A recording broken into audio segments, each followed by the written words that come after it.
Deymiz, Mana. bo'lmasam. Assalomu alaykum. Yana bir bor sekin-sekin ko'payyapmiz. Yaxshimisizlar? Hammanglar charchamasdan u dushanbadan bu dushanbaga birpasda kelib qoladi. Ana mana deguncha hafta tugaydi.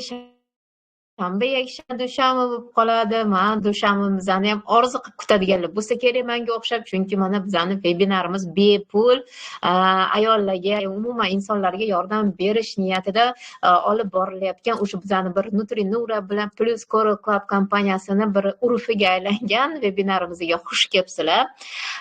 Bugun yana navbatdagi vebinarimizni boshlaymiz. Demak, bugungi mavzu yana zo'r mavzulardan bittasi. O'zi doim aytaman, voy mana mavzu Zulfiya siz bilan bunaqa gaplashayotganmiz, mana mavzu, voy manisi zo'r ekan, keyingisi voy bunisi ham zo'r deb o'tiramiz. O'zi haqiqatdan hammasi zo'r, hammasi kerakli mavzular.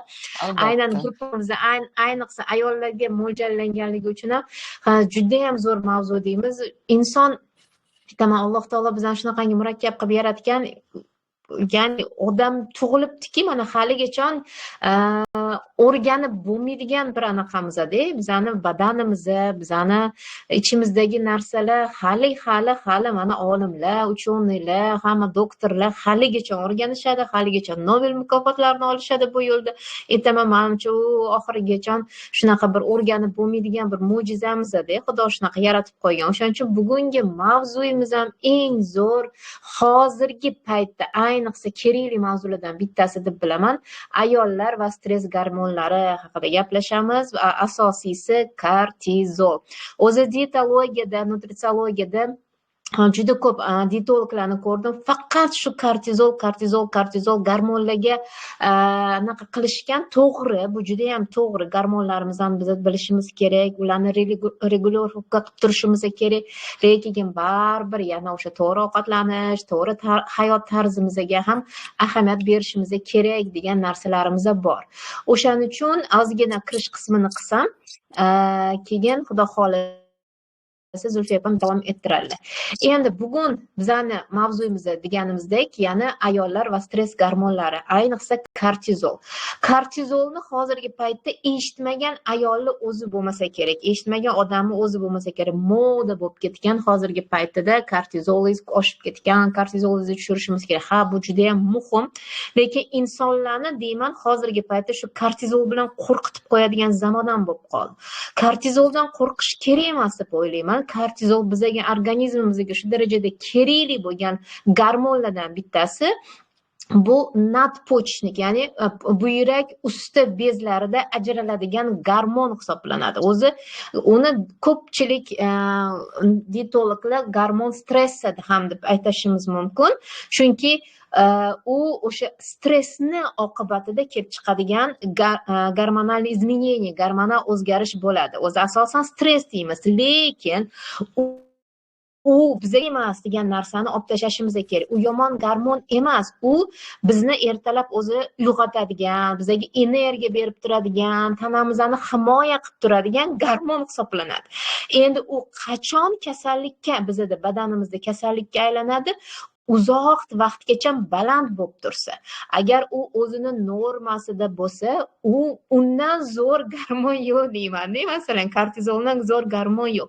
Agar u uzoq vaqt baland bo'lib tursa, ana o'shanda biza u qizil trevoga qilishimiz kerak, badanimizga qarashimiz kerak, o'zi undan oldin qarashimiz kerak, lekin uzoq vaqt agar baland bo'ladigan bo'lsa, bunga qarashimiz kerak. Endi kortizolni ta'siri nima? Agar u doimiy ravishda badanimizda baland bo'lib turadigan bo'lsa, nimalarga, qanday oqibatlarga olib keladi? Siz birinchi o'rinda qorinimizni atrofida yog'lar paydo bo'lishi, yog'larimizni yig'ilishiga olib keladi. Mana o'zi ko'pchilik, men praktikamda shunaqa narsa bo'ldiki, ayollar ozadi, lekin qornimizdagi yog' qizlar oxirsida ketadi.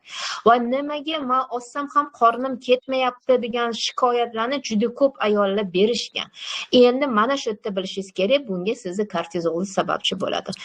Endi keyingisi uyqusizlik keltirib chiqaradi. Kortizolingiz baland bo'lsa, uyqusizlik keltirib chiqaradi. Kortizol kechqurun past bo'lishi kerak, shundagina biz tinch uxlashimiz mumkin. Agar kortizol baland bo'lsa, uni uyqusizlikka ham olib kelinadi, uyqu buziladi va buni natijasida yana skachok, yana undan ham balandlikka qaytishi mumkin. Keyingi narsa semirishimizni kuchaytiradi. Qornimizni atrofida, bel atrofida yog'lar bo'ldimi, endi bu semirishga ham olib boradi. Kortizol nafaqat yog' to'playdi, balki ishtahani ham kuchaytirib yuboradi. Mana juda ko'p ayollarimiz sladkayeshka bo'lib qoladi. Vazn oshgan sarin juda ko'pchilik sladkayeshka, shirinlik yemasa tura olmaydi. O'shanda diabetiklik asoratiga ham olib boradi. Ko'p diabetiklar, endokrinologlar o'sha kortizolni tushirish uchun har xil badlar yozib berishadi. Men o'zim ham xuddi shunaqa aytaman. Badlar ichishingiz kerak kortizolingizni tushirishingiz uchun, agar o'zingiz qo'lingizdan kelmayotgan bo'lsa. Busiz boshqa narsa bo'lmaydi. Masalan, pikolinat xrom man tavsiya qilaman, omega tavsiya qilaman, o'sha kortizolni tushirishi. Magnezium juda ham birinchi o'rinda, magnezium juda Coral Clubda bilaman, juda zo'r magnezium bor, aynan shunga qaratilgan. Menimcha bugun shu haqida ham aytsangiz kerak va hokazo. Endi gormon balansini buzadi. Kortizol baland bo'lganda ayollarda estrogen, progesteron va hatto qalqonsimon bez gormonlari ham izdan chiqishi boshlaydi.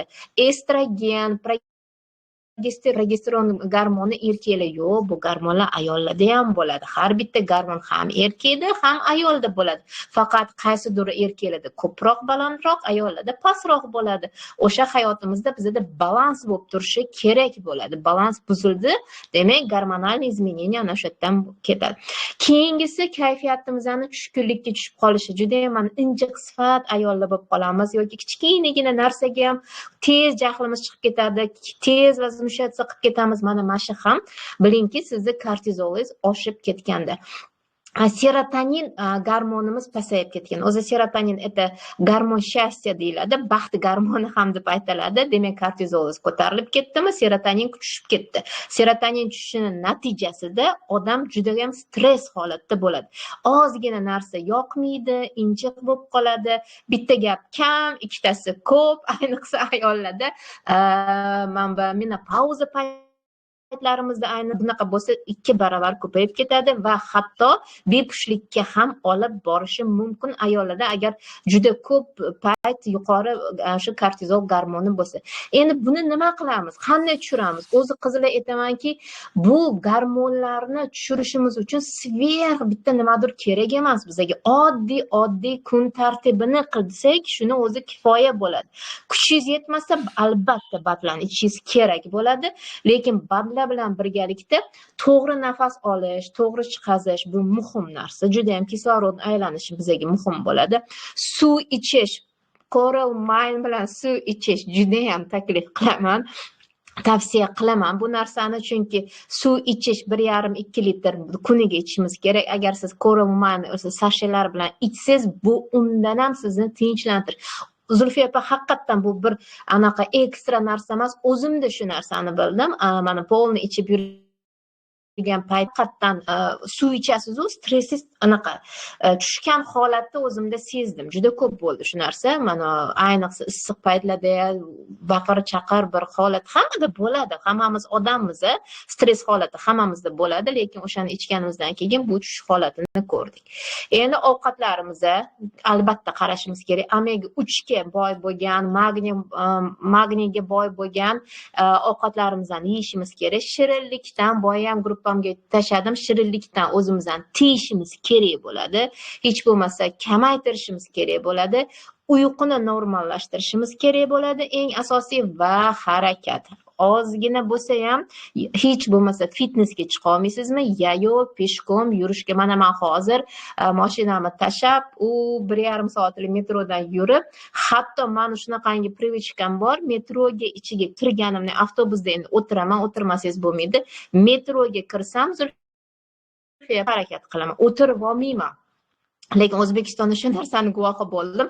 Sal anaqa bo'lsa, shu joy talash, voy shu o'tirishingiz kerak, turishingiz kerak. Men aytaman, "Voy kampir bo'lmasa, chol bo'lmasa, nima kerak hada bunaqa?"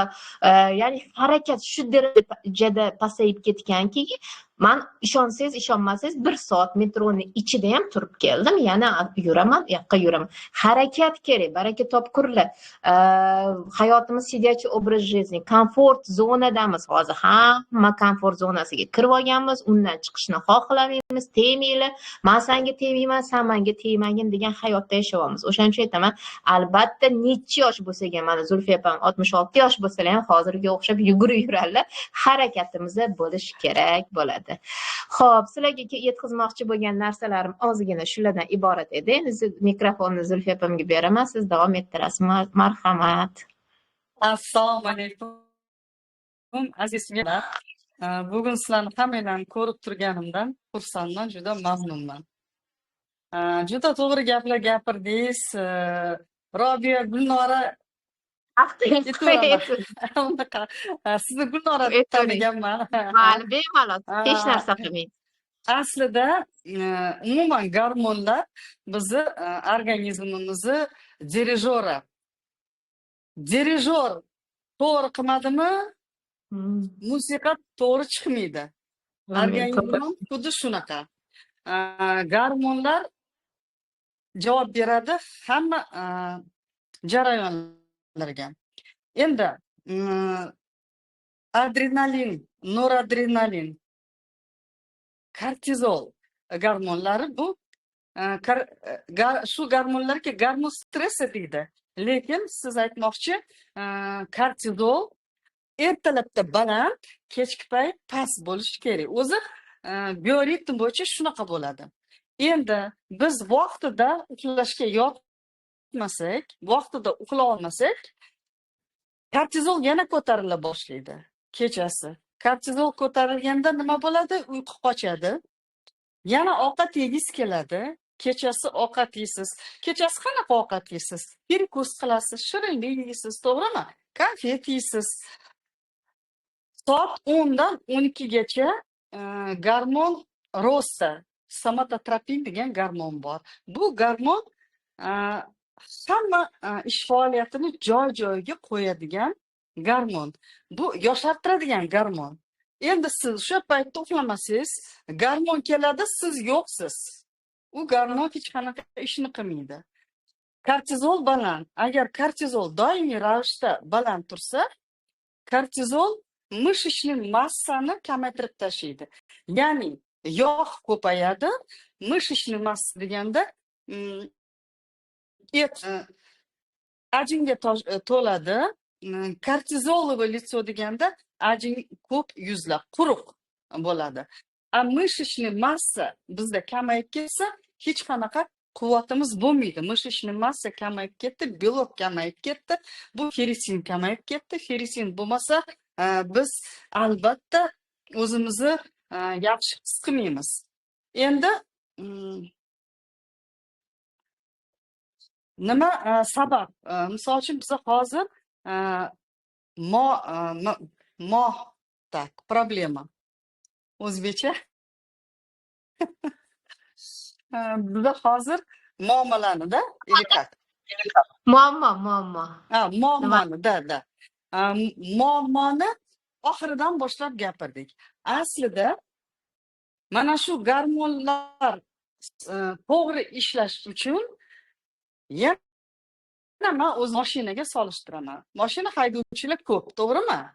Mashina yangi bo'lganda mazza qilib haydaysiz. Vaqt o'tadi, u filtri tiqiladi, uni motorini to'g'irlash kerak, moylar kirlanadi. Agar o'shalarni vaqtida to'g'irlab tursangiz, mashina uzoq yilga chidaydi. Mashinani o'rindiqlariga chiroylicha qo'llab qo'yib qo'ysangiz, olib tashlasangiz, o'rindiqlar chiroyli turadi. Organizmimiz ham xuddi shunaqa. Agarda biz organizmga to'g'ri uxot bersak, to'g'ri uxot deganda yetarli oziqa, hujayraviy, yetarli suv, organizmga nima kirdi? Organizmimizga kirgan narsani bitta vazifasiki, organizmimiz o'sha ichiga kirgan narsadan o'ziga yashash uchun kerak narsalarni olish kerak. Chiqindilarni chiqarib tashlash kerak. Bu oshqozonchilik yo'li, bu pochka orqali birinchi o'rinda. Agar bu ikkita chiqarish yo'llari yaxshi ishini bajarmasa, bu albatta teriga belgi beradi. Nima uchun yana men Coral Clubni gapiraman, nima uchun shu yerda ishlaganim. Mana shu Detox Plus programmamiz mana shu organizmni ish faoliyatini bizga to'g'rilashga yordam beradi. Vaqtida uxlasak, vaqtida tursak, yeb ishimizni to'g'rilasak, albatta kortizol joyiga tushadi. Lekin bugungi kunda juda katta muammo shundaki, biz stress ko'p va zamonda yashaymiz. Stress ko'p, haqiqatan ham. Bir joyga kech qolayotganingiz ham stress. Har xil informatsiya keladi, stress. Bir narsaga xavotir olasiz, stress. U joyda zilzila bo'libdi, bu yerda urush bo'libdi, u yoqda musulmonlarni bombardimon qilishyapti, bu yoqda yana dunyoda atomli, yadерный urush xavf turibdi. Hammasiga bizni baribir nima deydi, o'zimizni reaksiyamizni bildiramiz. Bu bilmagan holda baribir stress holatini chaqiradi.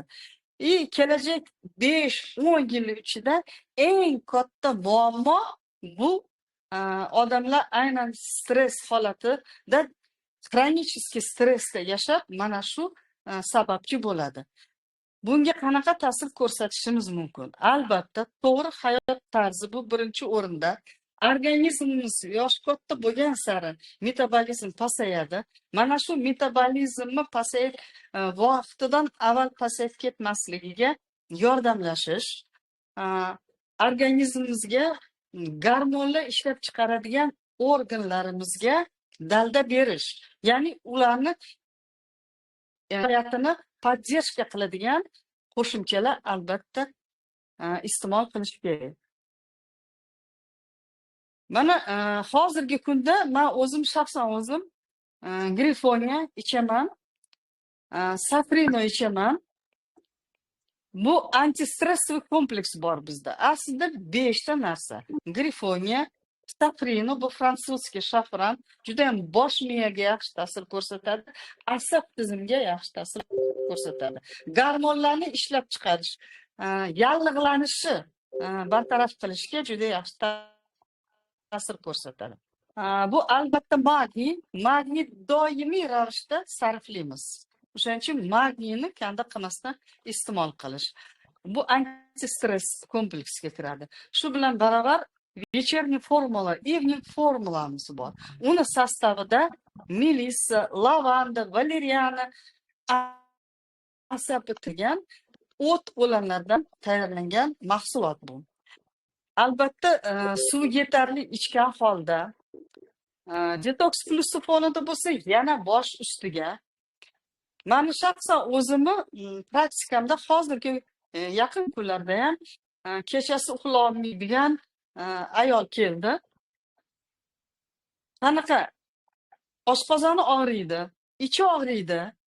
Endi programma qilib berdim. Programmasiga mana shu asabiga ta'sir qiladigan Grifonia ishlab chiqaradi. Bizi melatonin, serotonindan melatonin. Mana shu narsalarni ishlab chiqarishi faoliyatini ko'taradi, organizmimizga yordam beradi bu. Tashqaridan kiritilmaydi. Organizmimizni nadpochniklarni joyiga qo'yadi. Albatta, biza shuncha yordam bergan paytda biz hamma narsaga e'tibor bersak, e'tibor berib asabimiz buzilaversa, yeb ichishimiz boyagidek bo'lsa, fikr yuritishimiz boyagidek bo'lsa, kam foyda olamiz. Hamma narsa kompleksda bo'lishi kerak. Hamma narsa joyida bo'lishi kerak. Avvalambor bu dunyoga kelganmiz, hammamiz bandamiz. Peshanaga yozgandan hech kim qutulib keta olmaydi. Lekin Xudoyim bergan umrini hamma narsaga xavotirlanmasdan chiroyli yashab, mana bizga bergan tanamiz, Xudoyim bergan omonat. Mana shu tanamizni sog'lom, chiroyli olib yurish bizning vazifamiz. Siz shu narsa bilan shug'ullanganingizda bu savobni eng kattasini qilgan bo'lasiz. Aslida biz o'zimizni saqlasak, qancha yaxshi saqlasak, bu eng katta savob bo'ladi. Nima uchun? Siz qancha yaxshi holatda bo'lsangiz, o'shancha siz atrofingizga yaxshilik tarqata olasiz. Sizda ko'p narsa bilan bo'lisha olasiz. Agar sizda bu narsalar bo'lmasa, nima bo'lasiz? Uni qopfogingiz keladi, bu bilan urishingiz keladi. Nimaiki narsa bo'lsa yomonlikka yo'yasiz. Yoningizda odamlarning nasriyasini buzasiz, to'g'rimi? Bu albatta yaxshi narsa emas. Bu savobga yo'yilmaydi. O'shaning uchun organizmimizga to'g'ri qarab, organizmimizni gormonal fonini to'g'rilaydigan qo'shimchalar albatta iste'mol qilish kerak. Vitamin D ni pasayib ketishi ham kortizol ko'tarilishiga olib boradi. Aslida insulin rezistentность paytida ham ozg'in odamlarda ham bo'lishi mumkin. Ya'ni insulinga sezgirligi pasayib ketgan. Bu nimadan? Pala-partish ovqatlangandan, shirinlik ko'p yegandan, oshqozon osti bezi har bir shirinlikka insulin tashiydi. Bu insulin o'sha uglevod shirinlikni olib borib depoga, jigarga topshirish kerak. Jigar tiqilib ketgandan keyin qabul qila olmaydida, u yog' qatlamlariga borib, o'sha yerdan zaxira qilib oladi. Insulin rezistentность borgan sari ko'payib boraveradi, kortizol ko'tarilaveradi, давление ko'tarilaveradi. Siz boshida rosa energiyaga boy bo'lasiz, jizzaki bo'lasiz. Keyin kortizol tushib ketadi. Tushib ketganda давление past, holingiz yo'q, feritin pasaygan, mana shunaqangi holatlarga tushib qolasiz. Agar nima deydi, avval ko'tarilib, keyin pastga tushirib beradi. O'shaning uchun Karal klubda salomatlik konsepsiyasiga asoslanib, shu narsani yaxshi tushunib olib, shu narsaga rioya qilib yashasak, qo'lingizdagi bor vositalar bilan, qurbingiz yetgan vositalar bilan harakat qilsangiz, baribir foydadan xoli bo'lmaydi bu narsa. Mana hozir Safina ko'rsatib turibdi. Bu nihoyatda yangi chiqqan mahsulotlardan bo'ladi. Antistressiv kompleksni polni ichgan odam juda ham komfort his qila boshlaydi o'zini. Albatta bu polni organizm joyiga tushguncha vaqti bilan bularni ichib turish kerak.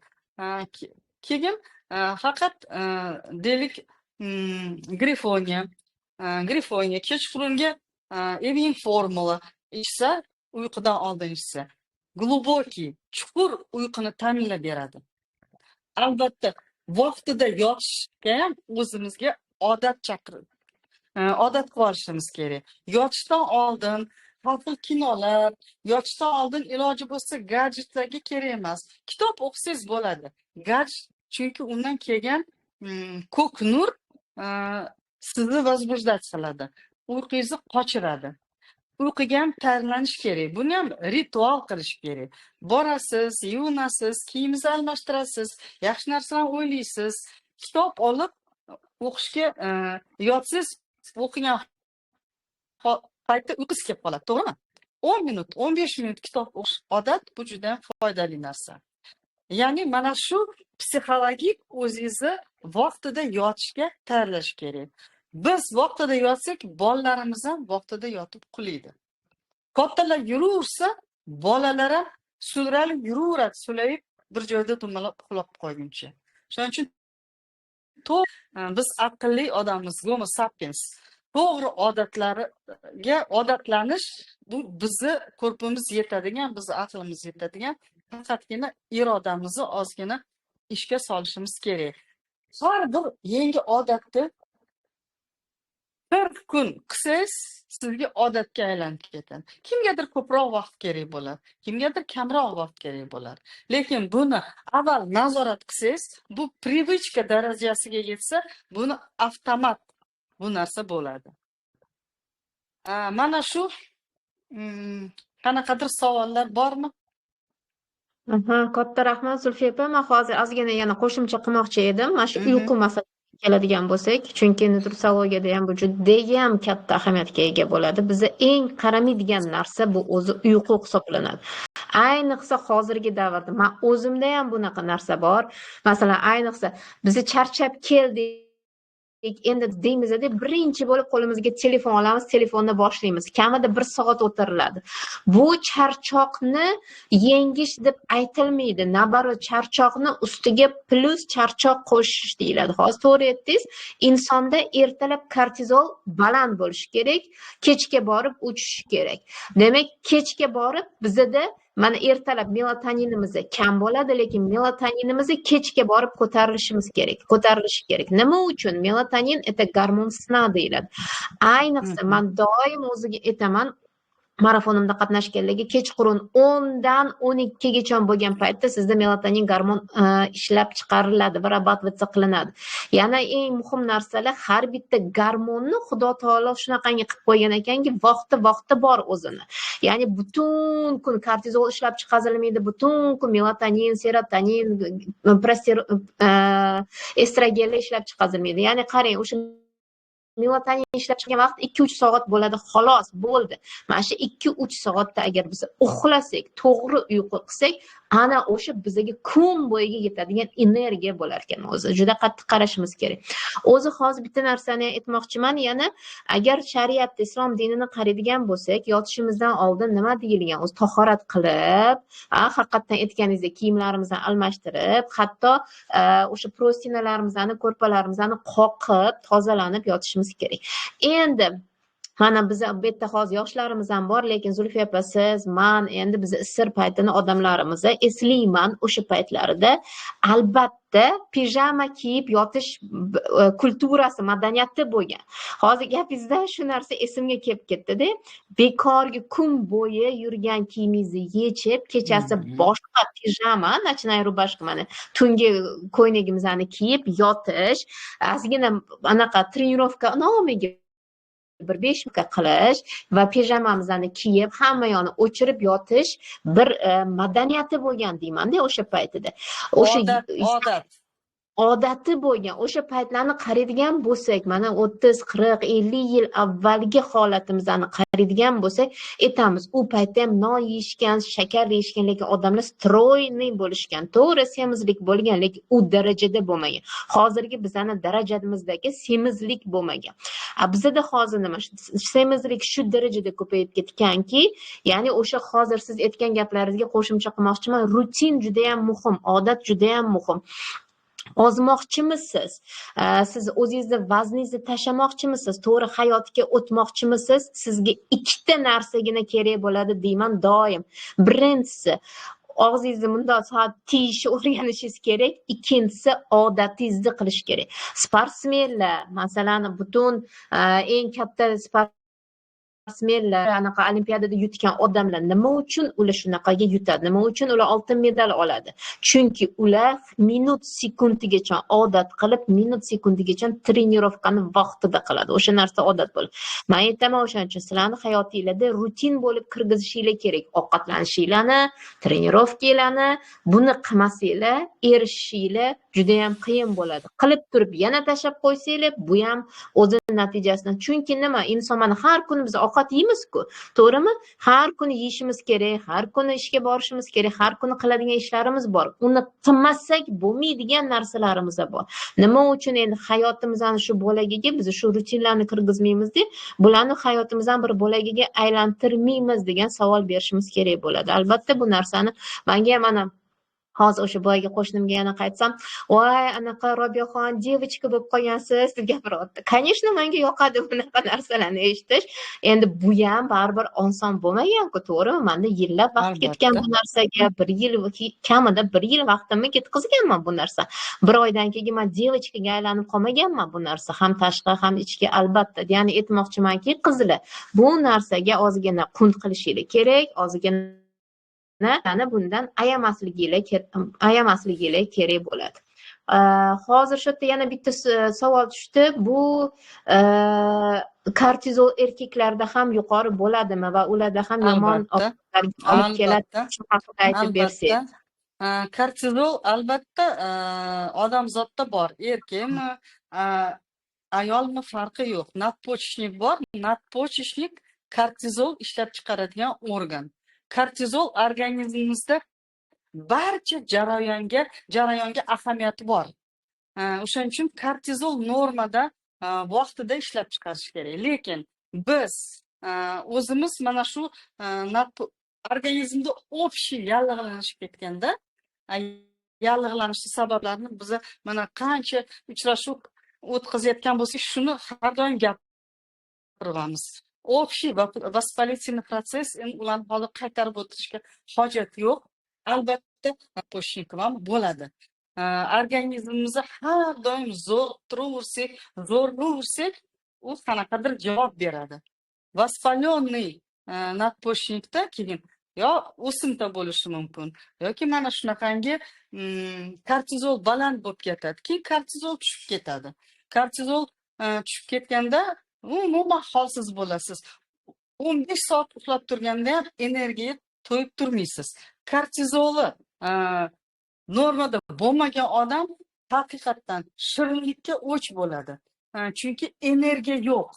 Shirinlik, uglevod tez energiya beradi. Yegan paytingizda energiya olasiz, bir pasda haligi lov o'tib tushib ketadi. Yana yegingiz keladi. O'shaning uchun kortizol balandlik sakrni diabetga olib kelishi mumkin. Chunki bu insulin rezistentnasiga olib keladi. Doimiy ravishda oshqozon bezi chiqaraversa, u insulinga organizmda sezgirlik yo'q bo'lib ketgandan keyin уже oshqozon osti bezi ham charchaydi. Charchagandan keyin diabet boshlaydi. Agar ikkinchi tipdagi diabet. Shunda ham odam aqlini yig'ishtirib, hamma narsani to'g'ri qilmasa, o'zini qo'liga irodasini yig'ishtirib, men shu holatdan chiqib ketaman deb harakat qilmasa, bu yoqdan insulin qiladi, bu yoqdan xohlaganini yeyveradi. Yaxshilikka olib bormaydi. Ko'p odamlarimiz insulinga o'tkazib qo'ying deydi. Nimaga? O'zini qiynagisi kelmaydi. Xohlagan narsasini xohlagancha yeyish xohlaydi, nafsini tiya olmaydi. Agar shu odamlar ozgina bilim, ilm olishi xohlasa, shu narsalarni bilib olishi mumkin. O'zini o'zi idora qila oladi. Hech qaysi doktor, hech qaysi nutritsiolog, hech qaysi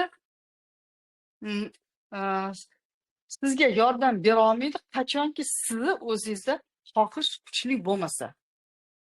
Siz o'zingiz kerak narsani vaqti bilan odatga aylantirmasangiz qilishi. Chunki hatto mana mahsulot oldingiz, bu mahsulotni shu paytda ichish kerak vaqtida. Agar yo'q, buni esimdan chiqardim, birgalikcha qilmasangiz, o'shanga yarasha natija bo'ladi. Umuman hayotimizda hamma narsa o'zimizga bog'liq. Mana shunaqa narsa. Endi kortizol yana qachon ko'tariladi? Mana fitness bilan, sport bilan shug'ullanamiz. Men misol uchun erta bilan 10 ming qadam yurishga chiqadigan bo'lsam, yarim soatdan uzoq, 1,5 soat vaqt ketadi. Birdaniga 10 ming qadam yurishga. Bu organizmni shunga soladiki, bunaqangi harakat kortizolni ko'p ishlab chiqaradi. Kortizol ko'p ishlab chiqargandan keyin u bizni mышцаlarimizni eritadi. Mышечный massa kamayadi. Shunaqa bo'lmasligi uchun har qanday shunaqa fitness harakatdan avval, trenirovkadan avval belok iste'mol qilish kerak. Albatta, go'sht iste'mol qilsangiz, uni qiynalasiz. Belkovый kokteyllar, proteinovый aminokislotalar, mana protivitamin deganimiz bor. Shaxsan men spirulina, misol uchun men bir 6 ta spirulinani ichdimda ketdim. Kelgandan keyin yana 6 ta ichib olaman. Yoki protivitamin, belok, чистой воды aminokislota. O'shanda siz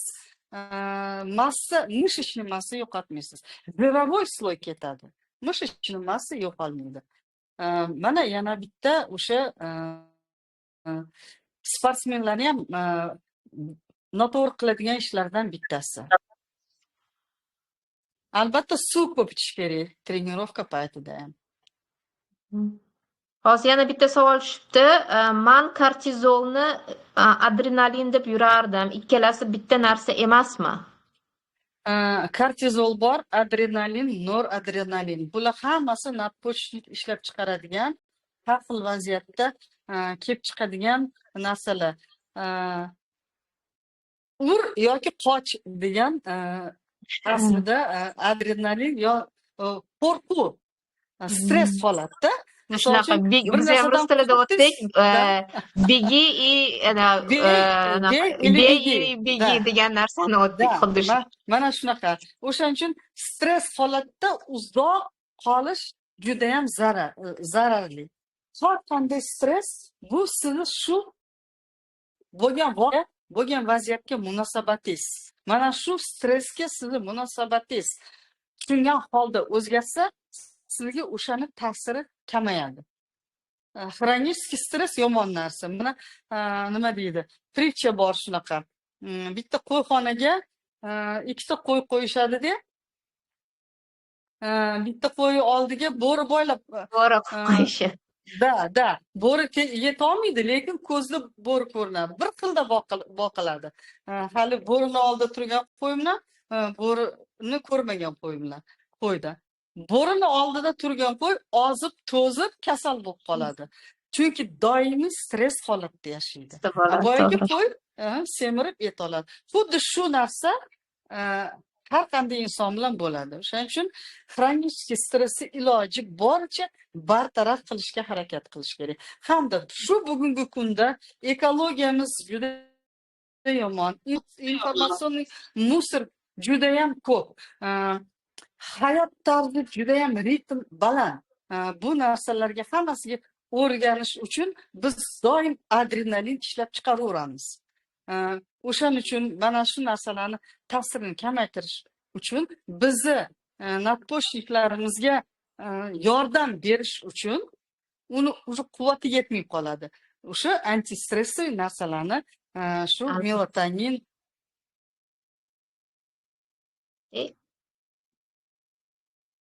o'chib qoldilar. Hop, davom ettiramiz.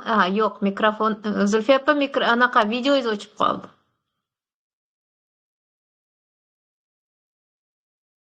Telefon bo'lib qoldi shekilli. Xullas aytganlaridek, melatoninimizni vaqtidagi normasini hozir ana qo'llarini ko'taryapti Zulfiya. Ko'rmay Zulfiya o'chib qoldi shekilli.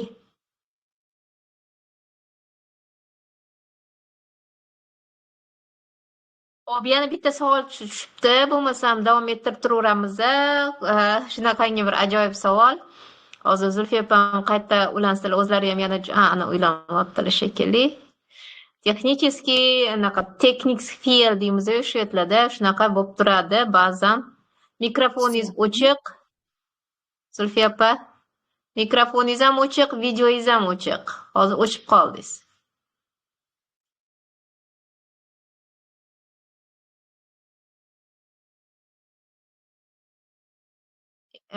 Kirdingizmi?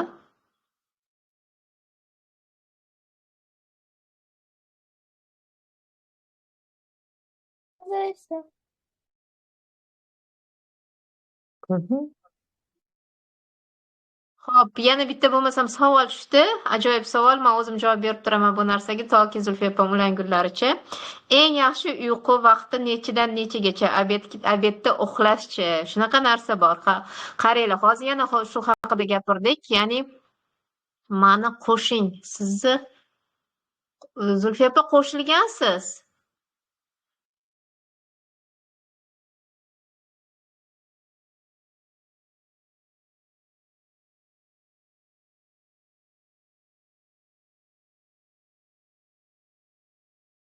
endi qo'shildim.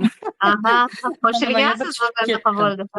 Yo'q, turibsiz, prosta anaqa mikrofoningiz o'chib qoldimi deb o'yladim-da. Qarang, savol tushdi. Yo'q, men ulanolmay qoldim. Aha. Yana bitta shunaqangi ajoyib savol tushdi. Men endi javob beraman deb turdim. O'zingizdan eshitamiz. Javob: eng yaxshi uyqu vaqti Nima savol? Savol qaytarib yuboring. eng yaxshi uyqu vaqti nechidan nechagacha? Obedda uxlashchi. Qanday u? Obedda uxlagan foydalimi, foydali Agar emasmi? imkoniyatingiz bo'lsa, obedda 10 minut hech bo'lmasa eng shirin uyqu keladi. O'sha paytda ilojini topib 10 minutni, 15 minutni mizg'ib olsangiz, bu juda ham foydasi bor obed paytda. Lekin yana bitta holat borki, insulin rezistentность bor odam ovqat yedi, undan keyin uyqu tortadi. Bu signal. Obed paytda birpas mizg'ib olgan mana bolalar bekorga uxlamaydi. U uzoq uxlash ham shart emas. O'tirgan joyingizda misol uchun rosa uyqungiz keldi.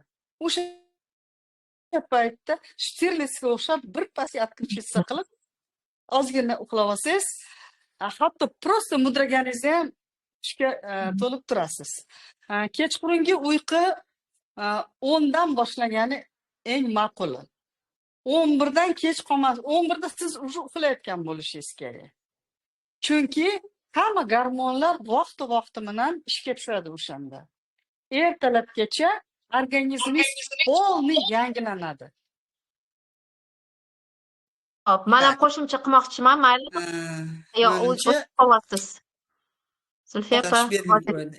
Eshitilyapmanmi? sal o'chib qoldingiz hozir oxirisida. Allo. Rahmat. Men hech Eshitilyapti. kimni eshitmayapman. Eshitilyapti. Tak, hozir boshqatdan kirib chiqaman. Xo'p, yana men qo'shimcha qilmoqchiman shu narsaga. Demak, uyqu masalasiga kelsak. Zulfiya opa, eshitdingizmi? Yo'q, qaytaring, endi eshitaman. O'sha men ham qo'shimcha qilmoqchiman shu masala bo'yicha, chunki uyqu juda ham muhim narsalardan bittasi deyapmiz. Shu savolga yana qo'shimcha qilib javob bermoqchiman. Hozir siz o'zingiz aytganingizdek, albatta men ham doim aytaman, 10 dan kech qolish kerak emas. Albatta 10 dan uxlaganimiz yaxshi, aytamiz 10 dan kechasi 3 soat ichida melatonin ishlab chiqariladi. Keyin agar shariat yuzasidan qaraydigan bo'lsak, shunaqa narsa bor. Payg'ambarimiz sollallohu alayhi vasallamdan qolgan sunnat qaylula uyqusi degan bor, shariatda bor. Bu qachon bo'ladi? Siz hozir o'sha aytganingizdek mizg'ib olish. Peshin namozini o'qishi bilan Payg'ambar sollallohu alayhi vasallam buyurganlar, ozgina uxlab olinglar. Ko'p emas. Eng uzog'i 1 soatli uyqu. O'sha paytda qaylula uyqusi deyiladi.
o'zim ichmaganimda yoki o'zim bunani boshimdan o'tkazmaganimda man sizlarga bunchalik tavsiya qilmagan bo'lar edim. Boshidan gapirganman. Manga juda ko'p kompaniyalar chiqishdi. Toshkentda yurganimda ham, Shvetsiyada ham shunaqa davlat biza bilan ishlaymanmi mahsulotlar va Coral Clubniki bilan taqqoslaganda Земля и небо deymiz.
ham o'zini ishini yaxshi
bog'liqlarni nima deydi tiklashga yana bel bog'lasanglar xudo xohlasa hammamiz девочка demochka bo'lib yuramiz xudo xohlasa.